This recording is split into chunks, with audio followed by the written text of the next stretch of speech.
સુરત ઉંધનામાં યુવકના હુમલાખોર ગેંગ સામે પોલીસની લાલ આંખ। Story report by Bhavesh Rana, Surat.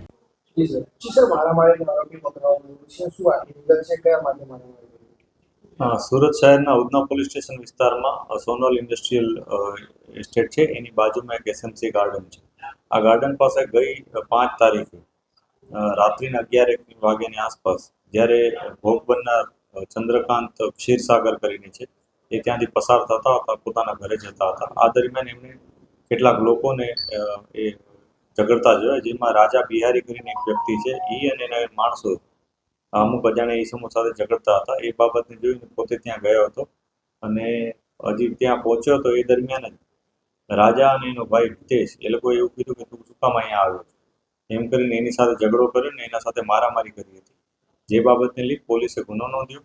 આ ઘટનામાં કુલ 4 આરોપીઓ છે જે ફરિયાદીએ લખાવ્યા છે। એમાંથી રાજા બિહારી, ફુલારા અને જીતુ ગોસ્વામી આ 3ની પોલીસે ધરપકડ કરી છે।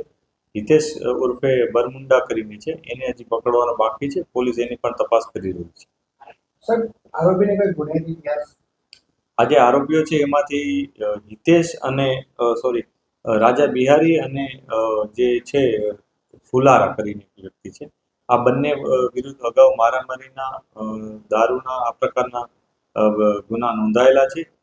રાજા બિહારી વિરુદ્ધ પાસાની પણ કાર્યવાહી કરવામાં આવી છે અને ખંડણીના પણ એના વિરુદ્ધના ગુનાઓ છે। હજી જે બીજા આરોપીઓ છે એના પણ ગુનાહિત ઇતિહાસ અમે તપાસી રહ્યા છીએ અને જે પણ અમને વિગતો મળશે એને અમે ઇન્વેસ્ટિગેશનમાં સામેલ કરીશું।